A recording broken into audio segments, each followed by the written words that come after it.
દોસ્તો આજે છે 9 તારીખ 9 જાન્યુઆરી 2026 અને આજે એક ફિલ્મ રિલીઝ થઈ છે જેનું નામ છે જય કનૈયા લાલ કી અને આપણે વાત કરીશું આજે ફિલ્મ જય કનૈયા લાલ કીની.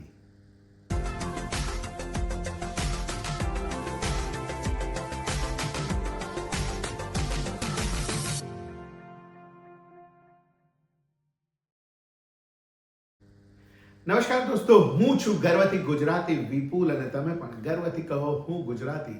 2025 બહુ જ સરસ રહ્યું ગુજરાતી ફિલ્મ ઇન્ડસ્ટ્રી માટે.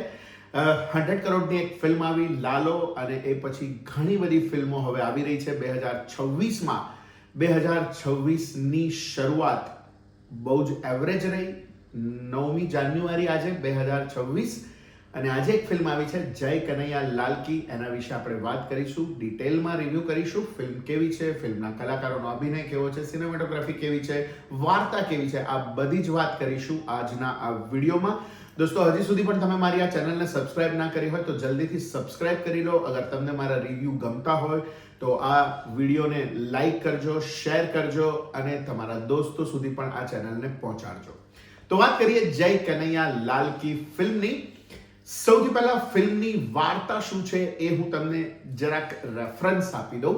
વાર્તા નહીં કહું, શું છે એ નહીં કહું, બસ ખાલી એક આધાર આપી દઈશ કે કેવી પ્રકારની આ વાર્તા છે.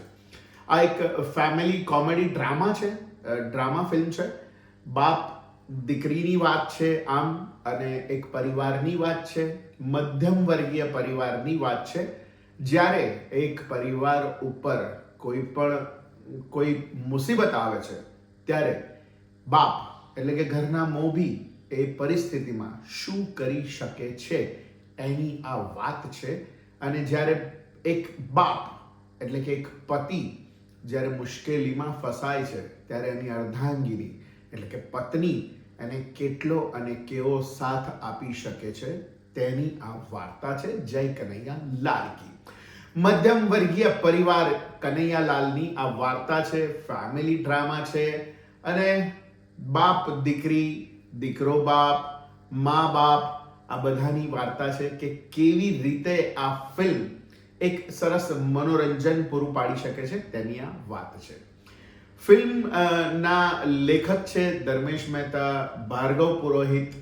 ડાયલોગ્સ લખ્યા છે ભાર્ગવ પુરોહિતે. અને સ્ટોરી, સ્ક્રીન પ્લે, ડાયલોગ્સની અગર વાત કરીએ તો સ્ટોરી બહુ જ સરસ મજાની છે. ફેમિલી કોમેડી ડ્રામા છે, મેં કહ્યું એમ. સ્ક્રીન પ્લે પણ બહુ જ સરસ છે. 2 કલાક અને લગભગ 22 મિનિટની આ ફિલ્મ છે. બહુ જ સરળ રીતે ફિલ્મ આગળ વધે છે અને તમને ફિલ્મમાં પરોવાયેલા રાખે એ પ્રકારનો સ્ક્રીન પ્લે છે. ડાયલોગ્સ લખ્યા છે ભાર્ગવ પુરોહિતે. ડાયલોગ્સ પણ સરસ મજાના છે, ચબરાક્યા છે, વન લાઇનર્સ છે સરસ મજાના.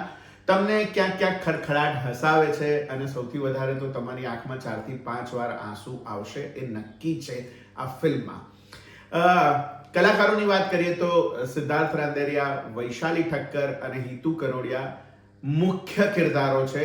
બીજા નાના નાના રોલમાં ઘણા કિરદારો છે, ઘણા કલાકારો છે, પણ મુખ્ય કિરદારો આ 3 છે: વૈશાલી ઠક્કર, સિદ્ધાર્થભાઈ અને હિતુ કનોડિયા.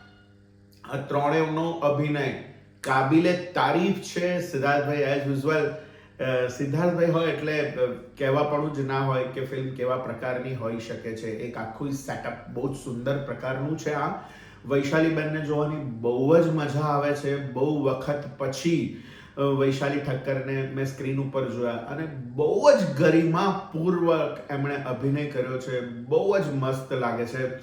સરસ મજાના અભિનયથી ફિલ્મને ઓર સુંદર બનાવે છે. અને હિતુ કનોડિયા, એક અલગ જ ગ્રેસ છે હિતુભાઈનો. એ પોલીસ ઇન્સ્પેક્ટરના રોલમાં છે, તમે ટ્રેલર જોયું જ હશે અને બહુ જ સરસ લાગી રહ્યા છે. બહુ જ ગ્રેસફુલ એમણે પણ અભિનય કર્યો છે. દીકરા અને દીકરીના રોલમાં પણ જે લોકો છે એ લોકોએ પણ સુંદર મજાનો અભિનય કર્યો છે. ખાસ કરીને દીકરીએ બાપ અને દીકરીનું બોન્ડિંગ બહુ જ સરસ રીતે બતાવવામાં આવ્યું છે અને તમને એક ડિલાઇટફુલ વાર્તા જોવા મળે છે એવો અભિનય છે આ બંનેનો, દીકરીનો અને દીકરાનો, એ બંનેનો. બાપ દીકરીના સંવાદો પણ બહુ જ સરસ છે. એમનો પ્રેમ પણ બહુ જ સરસ રીતે દર્શાવવામાં આવ્યો છે અને એક દીકરી માટે બાપ શું કરી શકે છે એની આ વાત કહેતી ફિલ્મ છે.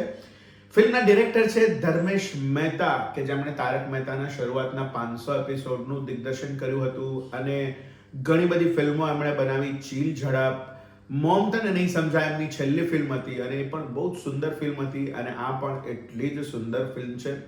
બહુ જ સુંદર ડિરેક્શન છે, સિનેમેટોગ્રાફી પણ બહુ જ સુંદર છે, એડિટિંગ પણ એટલું ચુસ્ત છે અને સરસ મજાનું છે.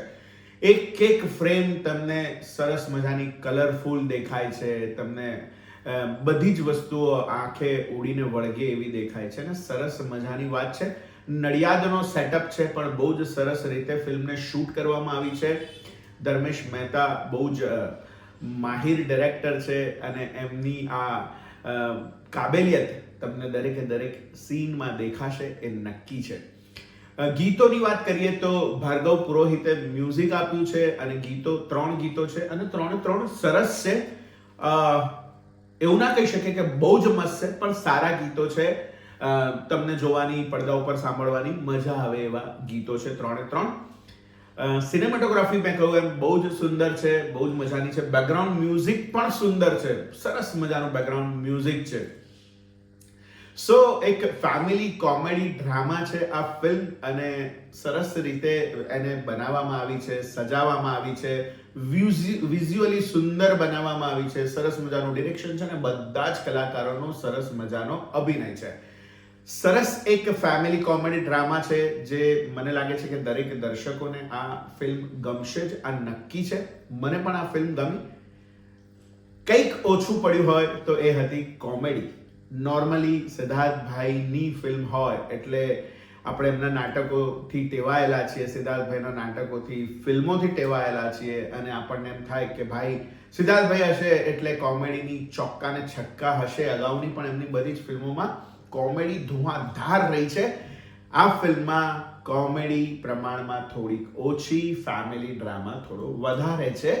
બટ ફિલ્મ બહુ જ સુંદર છે, જોવાની મજા પડે એવી ફિલ્મ છે અને સરસ રીતે બનાવવામાં આવી છે. બહુ જ પરફેક્ટ પેકેજ છે. ગુજરાતી ઓડિયન્સને ફેમિલી ડ્રામા વધારે ગમે છે એ ધર્મેશ મહેતાને ખબર છે, જાણે છે, એટલે જ એમણે એવો વિષય પસંદ કર્યો છે કે ગુજરાતી ઓડિયન્સને કેવી પ્રકારની ફિલ્મ જોઈએ છે અને એટલે જ આ ફેમિલી કોમેડી ડ્રામા ફિલ્મનો જોનર પસંદ કરવામાં આવ્યો છે અને એના હિસાબે આ બહુ જ સરસ રીતે પીરસવામાં આવેલી આ ફિલ્મ છે.